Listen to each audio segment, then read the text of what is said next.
ഈ നിമിഷത്തിൽ ജീവിക്കൂ, അല്ലെങ്കിൽ വർത്തമാനകാലത്തിൽ ജീവിക്കൂ. എല്ലാം നിങ്ങളെ തേടിയെത്തും. ദി പവർ ഓഫ് നൗ അല്ലെങ്കിൽ പവർ ഓഫ് പ്രസൻറ്റ്, അത് ഒരു വലിയ കാര്യമാണ്.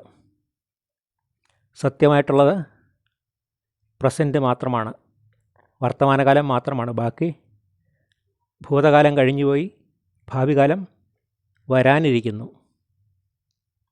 നമ്മുടെ രണ്ട് ചിന്തകൾക്കിടയിൽ ചിന്തയൊന്നുമില്ലാത്ത ഒരു അവസ്ഥ അല്ലെങ്കിൽ ഒരു സമയം ഉണ്ട്. ആ സമയമാണ് വർത്തമാനകാലം അല്ലെങ്കിൽ ഒരു നൗ, ഇപ്പോൾ എന്ന് പറയുന്ന ആ അവസ്ഥ. ആ അവസ്ഥ നമ്മൾ പരിശീലനത്തിലൂടെ നേടിയെടുക്കേണ്ടതാണ്. കഴിഞ്ഞ കാര്യത്തെ ഓർത്ത് ദുഃഖിക്കുക ബുധനായവൻ, വിദ്വാനും മൂഢനും തമ്മിലുള്ള ഭേദമിതേ ഭൂവി എന്നാണ് സുഭാഷിതരത്നാരത്തിൽ പറയുന്നത്. അറിവുള്ളവർ കഴിഞ്ഞ കാര്യത്തെ ഓർത്ത് ദുഃഖിക്കുകയില്ലെന്നാണ്. വിദ്വാനും മൂഢനും തമ്മിലുള്ള വ്യത്യാസം ഇതാണെന്നാണ് പറയുന്നത്. പക്ഷേ നമ്മൾ ഭൂതകാലത്തിൽ നിന്നും പാഠം ഉൾക്കൊള്ളണം, ഭാവി കാലത്തിലേക്ക് വേണ്ട ക്രമീകരണങ്ങളും ചെയ്യണം.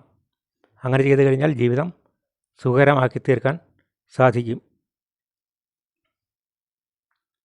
അത് നമുക്ക് സ്വയം സാധിക്കില്ലെങ്കിൽ ഒരു ഗുരുവിൻ്റെ സഹായത്തോടു കൂടിയോ അത് നേടിയെടുക്കാൻ സാധിക്കും. ഒരു കാലത്ത് മനുഷ്യരെല്ലാം സുഖമായി ജീവിച്ചിരുന്നുവെന്നാണ് പറയുന്നത്.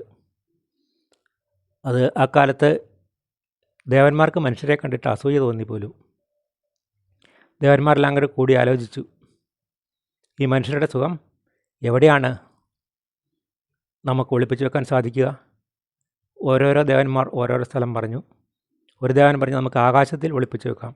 പക്ഷേ പറഞ്ഞു, മറ്റ് ദേവന്മാരെല്ലാവരും കൂടി പറഞ്ഞു അവിടെ ഒളിപ്പിച്ച് വെച്ചിട്ട് കാര്യമില്ല, അവനത് കണ്ടുപിടിക്കും, അവൻ്റെ ബുദ്ധി ഉപയോഗിച്ച് കണ്ടുപിടിക്കും. മറ്റൊരു ദേവൻ പറഞ്ഞു നമുക്ക് വെള്ളത്തിൽ ഒളിപ്പിച്ചാലോ? അതും അവരാലോചിച്ചപ്പോൾ അതും എങ്ങനെയും മനുഷ്യൻ കണ്ടുപിടിക്കും. പിന്നെ അഗ്നിയിലോ, എവിടെ ഒളിപ്പിച്ചാലും മനുഷ്യൻ്റെ ബുദ്ധിശക്തി ഉപയോഗിച്ച് കണ്ടുപിടിക്കുമെന്ന് അവർക്ക് തോന്നി. അപ്പോൾ അവർ ആ മനുഷ്യരുടെ സുഖമെടുത്ത് അവനവനിൽ തന്നെ ഒളിപ്പിച്ചു. അപ്പോൾ ചുരുക്കം ചിലർ മാത്രമേ അവനവനിലേക്ക് നോക്കുകയുള്ളൂ. അങ്ങനെ നോക്കുന്നവർക്ക് മാത്രമേ അത് കണ്ടെത്താനും സാധിക്കുകയുള്ളൂ. അങ്ങനെ ഒരു പഴയ കഥയുണ്ട്.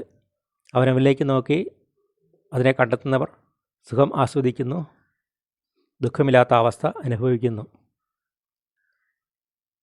എന്താണ് ദുഃഖങ്ങൾക്കെല്ലാം കാരണം? അനാവശ്യ ചിന്തകളാണ് ദുഃഖങ്ങൾക്കെല്ലാം കാരണം. അനാവശ്യ ചിന്തകളെ ഒഴിവാക്കാൻ നമുക്ക് വളരെ ബുദ്ധിമുട്ടുള്ള കാര്യമാണ്.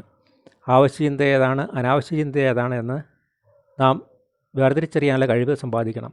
അങ്ങനെ കഴിവ് സമ്പാദിച്ചു കഴിയുമ്പോൾ നമുക്ക് വേണ്ടാത്ത ചിന്തയിൽ നിന്നും മനസ്സിനെ പടിപടിയായി മോചിപ്പിക്കാൻ സാധിക്കും. അതിനുള്ള ഒരു മാർഗ്ഗമാണ് മെഡിറ്റേഷൻ അല്ലെങ്കിൽ ധ്യാനം എന്നൊക്കെ പറയുന്നത്. ആ ധ്യാനത്തിലൂടെ നമുക്ക് മനസ്സിൻ്റെ ശക്തി വർദ്ധിപ്പിച്ചെടുക്കാം. അങ്ങനെ മനസ്സിൻ്റെ ശക്തി വർദ്ധിച്ചു കഴിഞ്ഞാൽ നമുക്ക് വർത്തമാനകാലത്തിൽ ജീവിക്കാൻ സാധിക്കും. അങ്ങനെ ഇപ്പോഴത്തെ ആ അവസ്ഥ നമ്മൾ സുഖമായി ആസ്വദിച്ച് ജീവിച്ചു കഴിഞ്ഞാൽ ജീവിതവും സന്തോഷകരവും സുഖകരവുമായി തീർക്കാൻ സാധിക്കും. അതിനുവേണ്ടി നല്ല പരിശ്രമം ആവശ്യമാണ്. ഒരു ദിവസം കൊണ്ടൊന്നും സാധിക്കണമെന്നില്ല, മാസങ്ങൾ വർഷങ്ങൾ തന്നെ വേണ്ടി വരും. പക്ഷേ അതിന് ചിട്ടയായ പരിശ്രമമാണ് ആവശ്യം.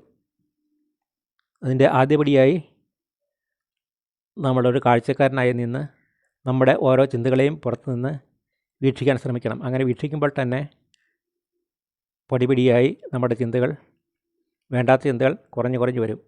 അങ്ങനെ നമുക്ക് ആ വർത്തമാനകാല ജീവിതത്തിൻ്റെ സുഖം ആസ്വദിക്കാൻ കഴിയും. അപ്പോൾ നമുക്ക് നല്ല ആരോഗ്യം ഉണ്ടാവും, മാനസിക ആരോഗ്യവും ഉണ്ടാവും. അപ്പോൾ സുഖകരമായ ഒരു ഭാവി ജീവിതം നയിക്കാൻ സാധിക്കും. മാറത്ത് കിടന്നിറങ്ങുന്ന കുട്ടിയെ കട്ടിലിൽ തപ്പി നോക്കിയിട്ട് കണ്ടില്ലെന്ന് പറഞ്ഞ് കരയുന്ന അമ്മയെപ്പോലെയാണ് നാം ഓരോരുത്തരും എന്നാണ് പറയുന്നത്. നമ്മുടെ ഉള്ളിൽ തന്നെ ഇരിക്കുന്ന ആനന്ദത്തെ, ആ ഈശ്വരനെ, ആ ചൈതന്യത്തെ നമ്മൾ പുറത്തന്വേഷിച്ചിട്ട് കണ്ടില്ല എന്ന് പറഞ്ഞ് വിഷമിക്കുന്നു. പക്ഷേ അത് നമ്മൾ ഉള്ളിലേക്ക് തന്നെ തിരിഞ്ഞു നോക്കി അതിനെ കണ്ടെത്തി കഴിഞ്ഞാൽ നമുക്ക് സുഖകരമായ ഒരു ജീവിതം നയിക്കുവാൻ സാധിക്കും.